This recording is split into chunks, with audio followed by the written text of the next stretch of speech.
Hi guys, it's Mo in the deep end, out here on the internet, just trying not to break things. Let's be very real about that. Today I thought I would start kind of a series of videos about the general F-ery that has gone on in the Letitia Stauch trial. And I was going to try to do a long video about this, but to be very honest with you, it would have been so long, and I'm really trying to give you kind of shorter videos that you don't have to commit to for, an hour and a half to listen to, because sometimes you just don't have that time and you want little bite-size info nuggets, infotainment. I don't know. Call it what you want. It's okay. So today I figured I would try to go over a little bit of the fuckery that was Letitia Stauch's multiverse of stories. So we'll just kind of go through all of the stories that she had and how each of one of them was just terribly unbelievable and ridiculous, really, if you put any sort of thought into them. It was just the dumbest stories that had ever been made. So we start out with Letitia kind of premeditating or very quickly thinking of a story that Gannon was looking for bath salts. And she thought he meant bath bombs. And then we went to, he is asking Al about bath salts. And Letitia thinks it might be bath salts, the drug. And somehow, some way, Gannon takes his Switch and goes and finds a friend's house to play at. And it's an older friend, or the friend has an older brother, and they're not sure who it is. They're a little bit, Letitia apparently just doesn't care or pay attention to where Gannon's going to go. She doesn't know friends' names, numbers, none of that. We're just letting them go free range in this story. Then we had, Letitia was driving around after the candle incident and ran into construction workers. And there was a very special construction worker named Eduardo who happened to come over and fix their carpet and SA her and take Gannon some cardboard and a suitcase, as you do. This Eduardo, who also turned into Quincy Brown, let Letitia go upstairs, let Lana in, get her a sandwich or something, and let her throw her back outside. And then she went back down instead of telling anyone about 911 or anything. She went back downstairs to, I guess, for round 2. This is the story she told Al. Then Eduardo was a lie, but it's now Quincy Brown. And she knows it's Quincy Brown because he was wearing baggy pants, and the guy had gone to Kinko's. There was a business card, and just so happens that this Quincy Brown was on one of the top 10 most wanted in the state of Colorado. Yeah, just amazing that this man took time out of his busy criminaling schedule to drop a business card. Then we keep Quincy Brown, but Quincy Brown is now a gentleman that is trying to sell a tour bike. I guess it's some kind of fancy schmancy bike, but he's doing it on Craigslist, and it is out, coincidentally, out along a rural road that just happens to have a board covered with Gannon's blood on it. But Quincy Brown is still in this story selling the bike. Gannon tries the bike and he has a head injury. Then Quincy Brown runs and takes Gannon. He's supposed to be taking them to the hospital, and he just runs away with Gannon. That's the next story. Then it turns into, Quincy Brown, we were driving home from the Petco, and Quincy Brown was laying in the street, wouldn't let them pass.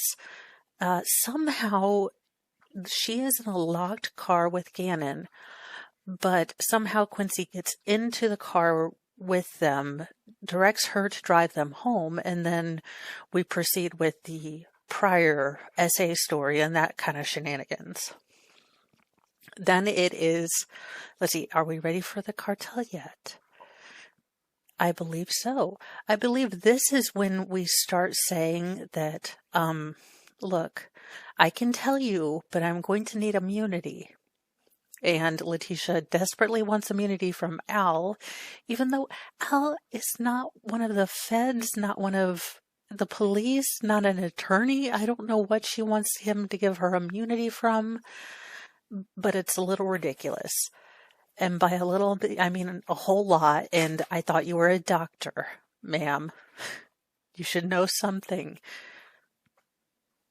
This woman, the depths of a fiery sun is just how much I burn with of this. Just allegedly on Minecraft and all the YouTube-y things that I'm supposed to say. You know, it is what it is. This woman is pure trash, and that's how I read her. Now, I believe that we've now gotten to the cartel story, excuse me, where Landon, the biological mother, has had some substance abuse issues if what Letitia and Al have said have been correct. I don't know. I don't know the woman. I'm not going to put anything out there that I don't 100% know. But because of these substance abuse issues, Letitia felt that she could make up a story about a cartel hit or Landon using her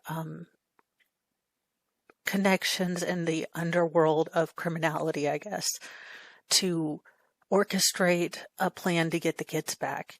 It was all sorts of ridiculous and shameful. And for this monster to put that, I understand she has the same deep burning rage for Landon that I have for her, but this is above and beyond grotesque. So these are the multiverse of stories that definitely can give you kind of a dip in the toe of the F-ery. These stories are confusing. The way she tells them is just muddled, and she will take variations from 9 different stories and try to marry it into a coherent narrative that does cover the evidence that they have thus far that she knows about. So as Al is introducing different information in the phone calls, she will kind of take that and marry that into her multiverse of stories. And then, in kind of classic narcissistic misdirection kind of stuff, she'll trip herself up. She'll mess up in some sort of little kind of detail that Al will get her on and say like, oh, we changed the story. And we're all like clapping, yes. Because we want this woman called on her shit. She is. Anyways. So she will then change her story to add different parts of it. So there are people that have quite literally got Junie B. Jones on the Michigan Law Show chat is an encyclopedia of all the fuckery.